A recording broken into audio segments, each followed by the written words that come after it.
Welcome to Season 6 of the First Priority Podcast. We are so excited for another year, and we're starting 2025 out with a few conversations with our incredible First Priority team.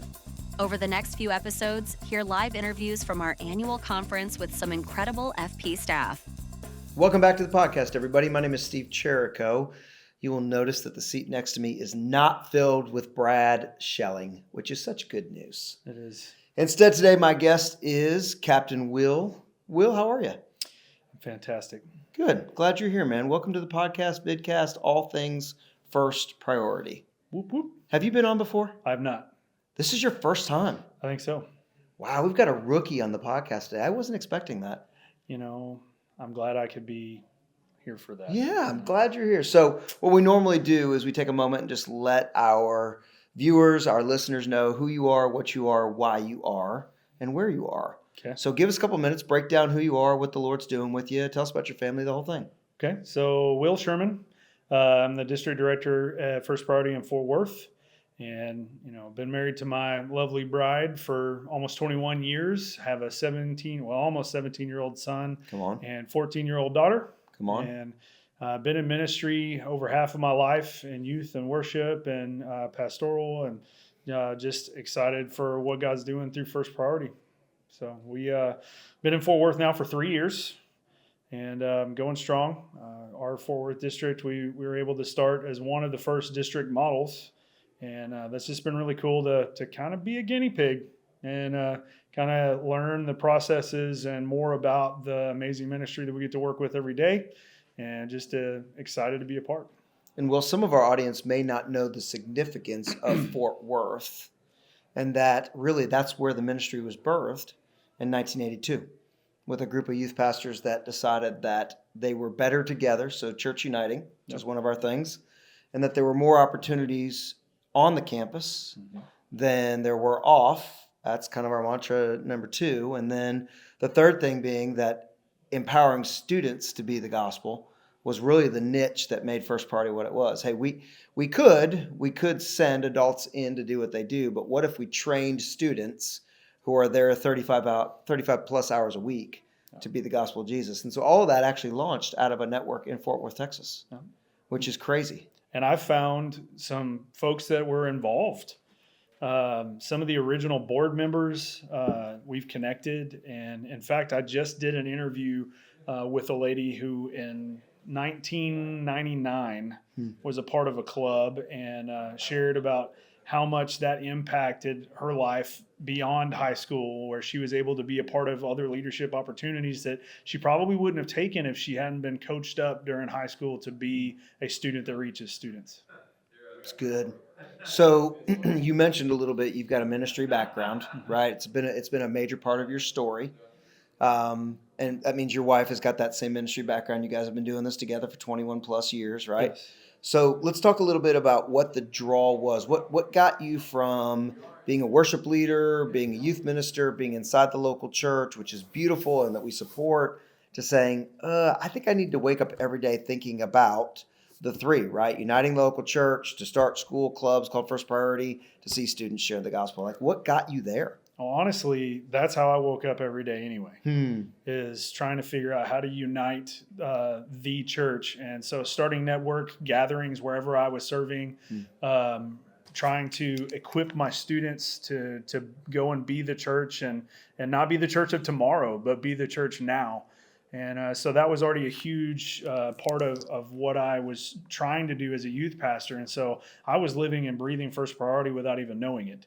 And now at this point, 3 years ago, I get a phone call saying, we have this opportunity. And before I was full-time in ministry, being bivocational, I really enjoyed just the business part of, work and, ministry in a secular environment, and being able to match the two. I love learning more about leadership and how to lead well.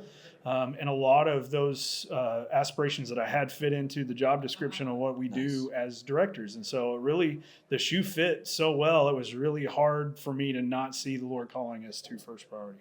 It's great. All right, I often ask our guests for story. And so I'm going to let you know in a little bit, I am going to ask you about stories, some student leader stories, some administrator stories, some campus like some story where God has just done cool stuff. But we've started a couple podcasts here where we are and that have talked about obstacles, right? Let's talk about a few things that you faced that did not go the way you wanted them to. Sure. Or that were opportunities that you didn't realize were opportunity, right? They just felt like an obstacle on the front end, right? So what are some things you've walked through as you've led this for the past 3 years? Well, so the first thing that comes to mind is we had a middle school that we went and talked to the principal. My daughter, it was her middle school, and she had gone to turn in paperwork, and they said, you don't have to worry about turning in a letter in charter. We don't do that way. So you just have to find a teacher sponsor. That sponsor is going to go talk to the principal. And so went through those channels. We're ready to start, but then the principal goes, I don't know what you're talking about. Oh, man. And so at the time, one of our staff went and sat down and talked with the principal and said, hey, what do we need to do? And I said, well, we don't really want another Christian club, so you need to combine with this Christian club that already exists. And then told us, we can't ask any of our teachers to meet during lunch. And that's when this teacher wants to meet. And so you can't do it during lunch. And we have a club day, so you have to do it on this club day. And so, if you've been around First Priority for any amount of time or been around parachurch, you understand that's not equal access friendly. Yeah. That's so without, trying not to go and burn bridges, we've kind of taken a step back because of that trial that we faced early on and still don't have a club at that school. Mm-hmm. But that was an obstacle that we're seeing pathways to overcome that with grace because we've been there now for 3 years. We're at multiple other schools in the area. So there's still opportunity there. And then we had an entire school district that said, we've had too many issues with a bunch of clubs trying to start up, so we're not adding any new clubs. But with our area coordinator that's with us right now, Heather Bundy, incredibly gracious speech and communication with them, has just held on and been patient, and as she is. And now that campus is going to launch this week. Come on, man, they're great. gonna start their club this week, and finally, and they're saying you're welcome on any of our campuses. We needed to go through this process, so it reminded us that we just need to be patient and wait on the Holy Spirit to move, and more than just our hearts, let them move in the hearts of our administration and those teachers, and open the doors and quit banging our heads on doors that are closed. Yeah, and many a wise man and woman has said, "Don't get ahead of the Lord and don't get behind Him." Indeed. Just stay side by side and walk with Him. Yep.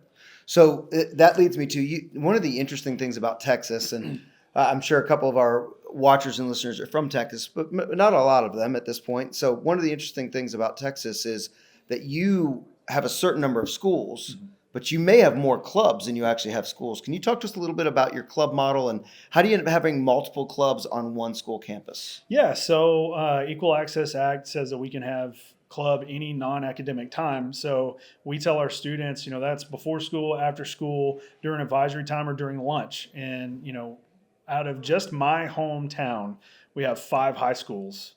Okay. And 3 of them are 6A in Texas, they're big. Is that big? Yeah. Okay. It's 2,500 plus students. Okay.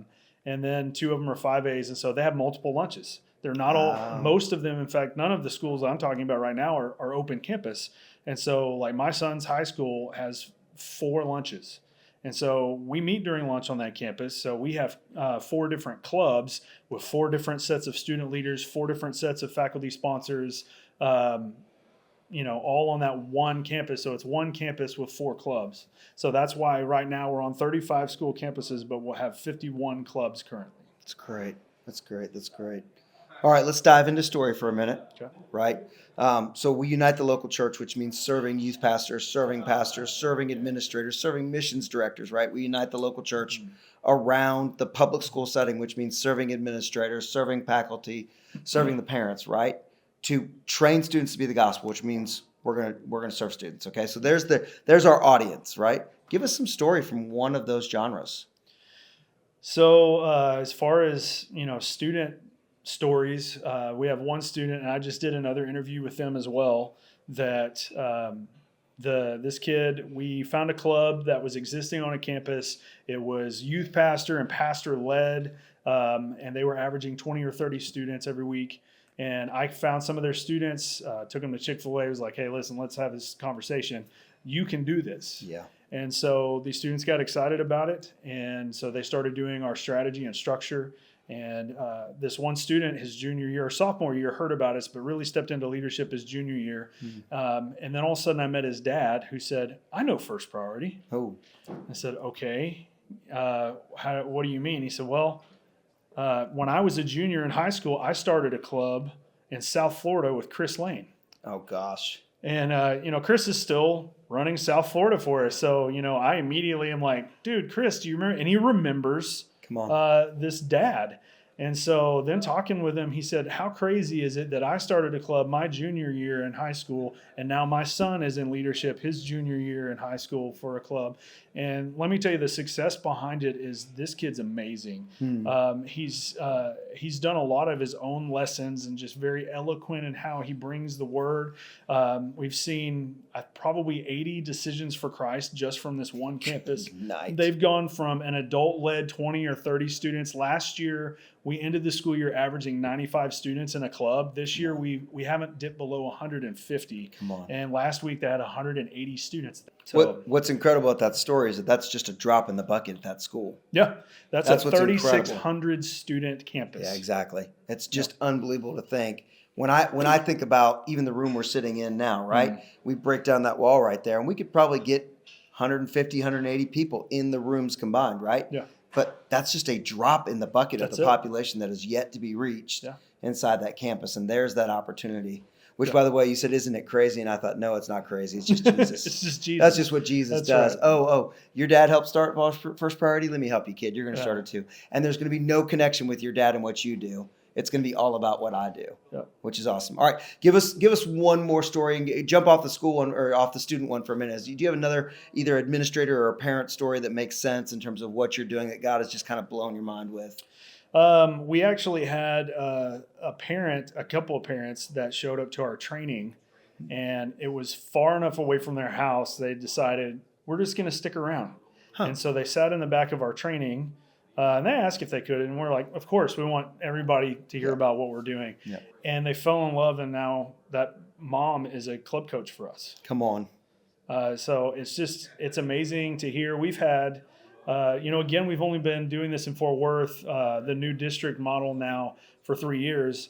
And there were a couple of folks that we've talked to about First Priority that first year. They were like, I don't know. Yeah. And one youth pastor in particular that we were really struggling with, and this year they called me and said, hey, I want 2 campuses. Come on. And now I just got through texting them. They're fired up. They're talking about this club that's going down in Burleson, Texas on Wednesday, and just excited about what God's doing. It's cool. It's very cool. It is amazing when, and again, we've talked about this in other podcasts, but when we choose opportunity over obstacle, right? And I've heard you and your language is so proactive and pro-thinking forward. Yep, that stinks right now, but God's got a plan. Yeah. Yep, that's not working the way that, we write the diagram out. It's supposed to be perfect, right? Yeah. It's not working exactly, but God's got a plan. And over again, we've seen God be faithful in your network and a bunch of the other networks and chapters and districts across the country, which has been so cool. Well, man, let me leave you with this one. I'll throw you a softball, right? Okay. So you've got a group of student leaders that are bought in. Their first priority is no big deal, right? They're bought in for the gospel. They're bought in for the uniting the local church, right? You've got one thing to say to them as they enter into November of their last year of high school. This is it. They're seniors, right? What would you say to that group that's sitting in front of you of seniors as they prepare to launch out to their next thing? What legacy would you say they need to leave? Your footprint makes a difference. We talk about the rock in the pond, and I think about my testimony and when the Lord changed my heart and reaching out to that one kid leaning up against the wall holding his lunch tray because he doesn't have a place to sit, and the Holy Spirit telling me, go ask that kid just to have lunch with you. And not even taking the opportunity to share the gospel, just being obedient and inviting him to sit with me and my friends, and the kingdom impact that just that had because the Lord had changed my heart. So him overhearing the words that I was saying to my friends and talking about God and Jesus and what he did in my life. And just after overhearing that, I found out later that he surrendered his life to Jesus. And, I don't think students truly understand the impact or the authority that they have right now. If you ask any student right now who's the most powerful person on campus, they're going to say their principal or some teacher. And the reality is they hold the keys to the kingdom. Yeah. If that principal's not there for the day, most students wouldn't know. If a teacher's gone, there's a substitute. But if students don't show up, there's not school. And then to flip that switch and help them to see that is their mission field. They're on their 9-month mission to go and share God's word and have a purpose and a task besides, I just need to get out of high school so I can go on to the next thing. Yeah. Shout out to our friend Travis Deans for his 9-month mission trip work. Good for him. Dude, thanks for jumping on today with the podcast, the Vidcast. Friends, thanks as always for jumping on the podcast with us. If you would do us a huge favor, if you'd share, if you'd give us a 5-star review on the app of your choice, we'd certainly appreciate it. Will, I'm always glad to hang out with you for a minute. Thanks for being on the podcast. And Thanks for having me. Let's do it again sometime. For sure. Thanks, everybody.